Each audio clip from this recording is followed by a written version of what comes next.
ഇന്ന് താളമ്പോള തോരൻ വെക്കാൻ പോയെന്ന്. താളമ്പോളേൻ്റെ മുകളിലത്തെ തൊലിയെല്ലാം ഒന്നിങ്ങനെ ചെറുതായിട്ട് ക്ലീൻ ആക്കിയതിന് ശേഷം അരിഞ്ഞെടുക്കാം.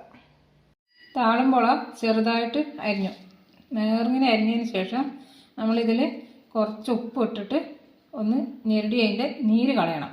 ഉപ്പിട്ട് കൊടുക്കുന്നത്. താളമ്പോള ഉപ്പിട്ട് മിക്സ് ആക്കുന്നതിന് മുമ്പ് നമ്മുടെ കയ്യിൽ കുറച്ച് എണ്ണ തടയണം, അല്ലെങ്കിൽ കൈയൊക്കെ ചൊറിയാനുള്ള സാധ്യതയുണ്ട്. അപ്പം ലേശം എണ്ണ തടഞ്ഞാൽ അങ്ങനത്തെ പ്രശ്നം ഉണ്ടാവില്ല. നമ്മൾ അതിന് ശേഷം വേണം ഇതൊന്ന് മിക്സ് ആക്കിയിട്ട് പിഴിഞ്ഞ് കളയാൻ വേണ്ടിയിട്ട്.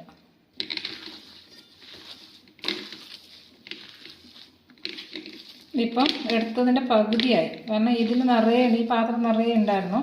ഇതിങ്ങനെ പിഴിയുന്ന സമയത്ത് ഇതിൻ്റെ വെള്ളമെല്ലാം പോയി കഴിയുമ്പോൾ ഇത് പകുതിയാവും. ഇനിയിപ്പോൾ ഇത് വേകുമ്പോഴും അതുപോലെ കുറയും, കുറച്ചും കൂടെ ആയിട്ട് ഞെരടിയിട്ട് ഇതിൻ്റെ നീരൊന്ന് ഇങ്ങനെ പിഴിയുമ്പോൾ പോവും. ഇങ്ങനെ പിഴിഞ്ഞിട്ട് നമുക്ക് വേറൊരു പാത്രത്തിലോട്ട് വെക്കാം കേട്ടോ. അതുപോലെ നന്നായിട്ടൊന്ന് ഞെരടി കൊടുക്കണം. നമ്മൾ വേറൊരു പാത്രത്തിലേക്ക് ഇട്ട് കൊടുക്കുകയാണ്. നമ്മളിങ്ങനെ മൊത്തം പിഴിഞ്ഞെടുത്തു കേട്ടോ. ഇത്രയും നീരതിൻ്റെത് ഇറങ്ങിയിട്ടുണ്ട്.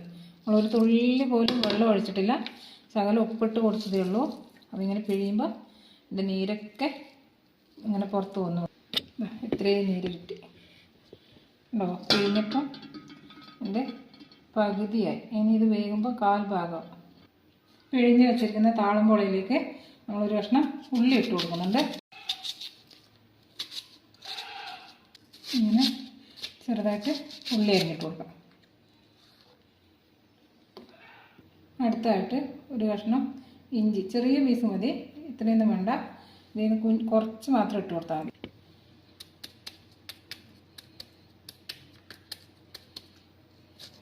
ഇങ്ങനെ കുഞ്ഞ് പീസായിട്ട് മുറിച്ചിട്ട് കൊടുത്താൽ മതി. ഇത്രയും മതി. 2 പച്ചമുളകും കൂടെ അരിഞ്ഞിട്ട് കൊടുക്കാം.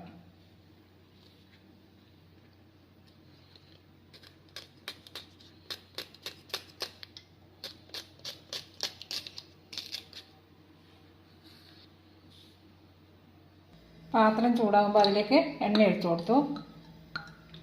എണ്ണ ചൂടായപ്പം കടുക് ഇട്ട് കൊടുത്തു. കുറച്ച് അരി ഇട്ടു. കറിവേപ്പില ഒന്ന് ഇളക്കി